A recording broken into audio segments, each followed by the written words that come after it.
All right, this is my first YS model. I don't usually buy YS model because one, they're usually not available here in the US.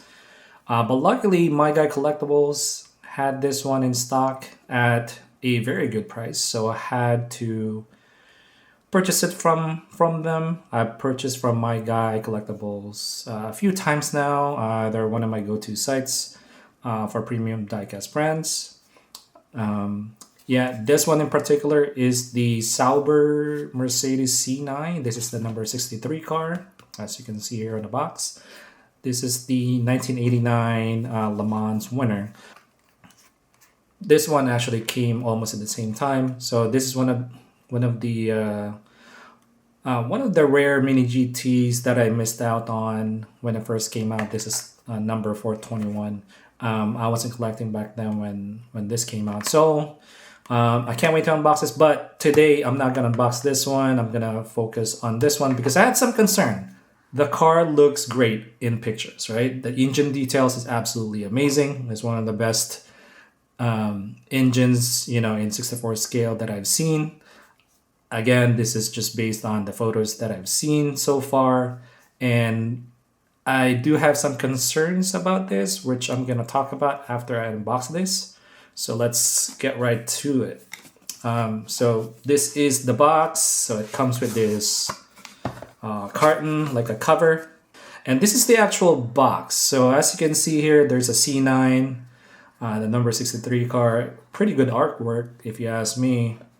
And then on the side, you'll see, what is this? Yongxing. It does say Yongxing right there. Yongxing, I guess that stands for YS, right? And then down here it says the name of the car, Sauber Mercedes C9. On the side they have their YS model logo. And then on the other side, yeah, you get the same thing. All right, let's open this box and see what's inside. Ooh, very cool photo. It's like a card. It's a thank you card, but in front you'll see the artwork of the C9 with the engine details here. Very, very cool. And this one right here, I think this is the track, the racetrack where the C9 actually raced in 1989. That is very cool. Okay, now here is the box. I think this panel opens very similar to Eno 64 event car box. Boom. Oof. That is gorgeous. And then on top, you can actually see the cover, the front end and the engine cover here. And it has a couple of tools there in the middle. I'm pretty sure these are the tools that you use to open the panels. We shall see. Here is the model. Looks really great. Let's open up the acrylic. Very nice. The base is really simple. So you see the YS logo here. Yongxin is the name. Sauber Mercedes C9. It would have been cool if they added the car number there. So that way they have different nameplates on each one. But still, the base feels premium, and it's I like how they made the base glossy. So it really adds like some premium touch to it. And the car itself is absolutely gorgeous. And right now I'm just looking for imperfection on the side. Well, actually, let's go side by side here. Let me zoom in a little bit. Let's see if I can. Okay, here we go. So here's the side. Yes, as you can see, you have the number there, number 63 car. And I think this is this is the exhaust painted in gold. You see that opening where the exhaust tip is, but correct me if I'm wrong, guys. I'm pretty sure this is an exhaust tip. There's a lot of details inside that opening. That is crazy. And then down here, you'll see the couple of sponsorship here printed on the model. Bilstein and Castrol down here. has a big arrow here that actually goes through the casting, which is insane. And then on the wheels, these are rubber tires. They're running slick tires, so you're not gonna see any tire threads here. So it's slick, running softs. And then tire branding, Michelin. I'm not super in love with this because if you look at the actual photo of the car, the font that they use here is completely different, which is understandable because I don't think YS model has the Michelin licensing. I don't even think that this car is fully licensed by Sauber Mercedes. Let me show you the back of the box real quick. So I don't see any stickers there, but you know what? It's all good. Yeah, I don't see any Sauber Mercedes stickers there or anything, Michelin or anything like that.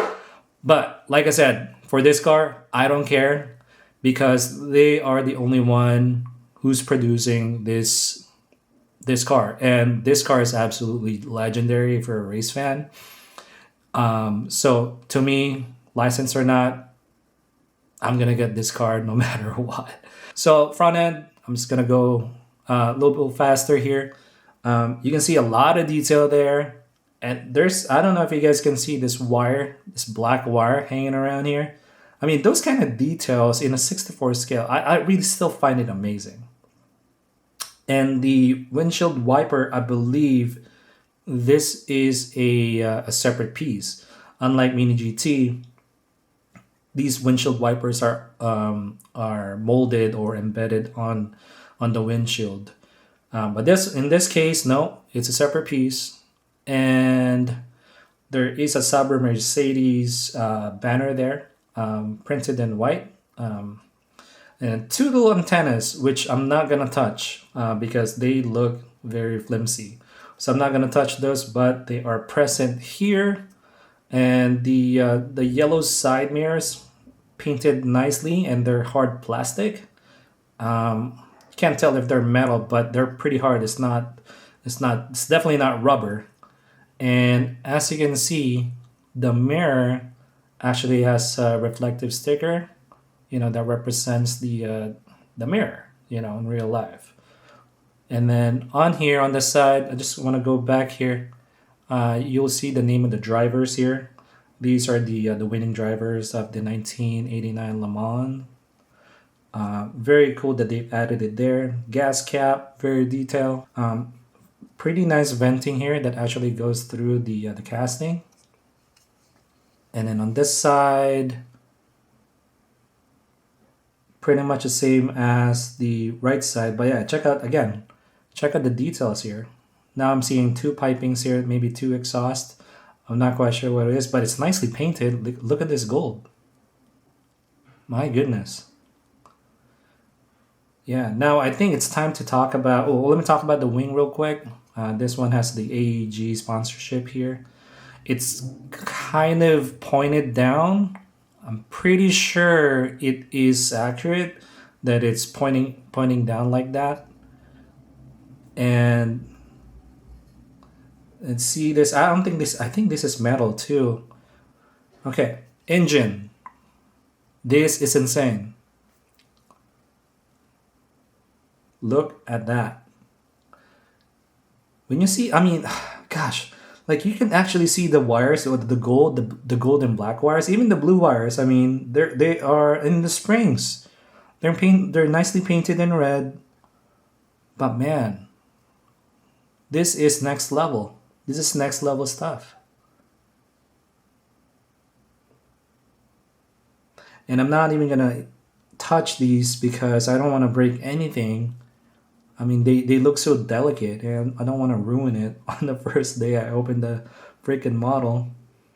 But yeah, this is insane. This is insane. But yeah, let me grab the covers real quick, guys, and I'll be right back. Okay, here are the covers. So this is the cover of the front end with the number 63 car here, and the acrylic actually looks pretty clear here. And you can see those two light bulbs inside. Other than the light bulbs, not much detail going on. But you have the Mercedes badge here. Not the badge, I'm sorry, but printed, the logo. Some venting there on the back.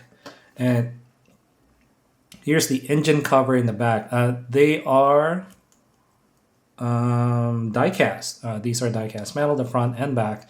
So here's my concern, because of all the photos that I've seen, this too does not sit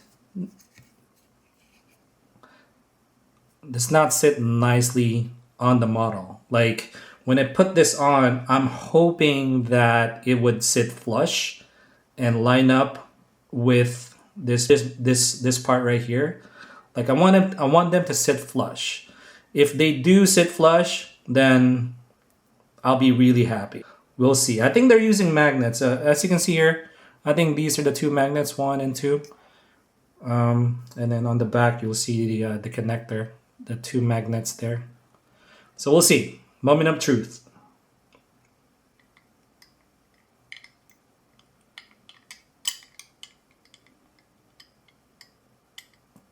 Okay. So they do sit flush. That makes me happy. But again, with opening parts, you're gonna have to sacrifice some panel gaps. This is not too bad if I'm being honest, but the magnets aren't that strong. See, that is why I like Pop Race's magnet, because their magnets are pretty darn strong. This one, will it fall off? It does not.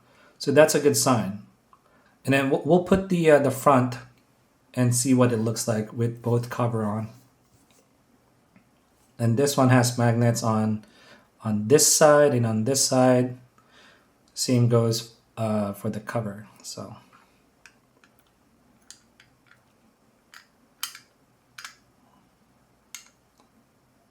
right there.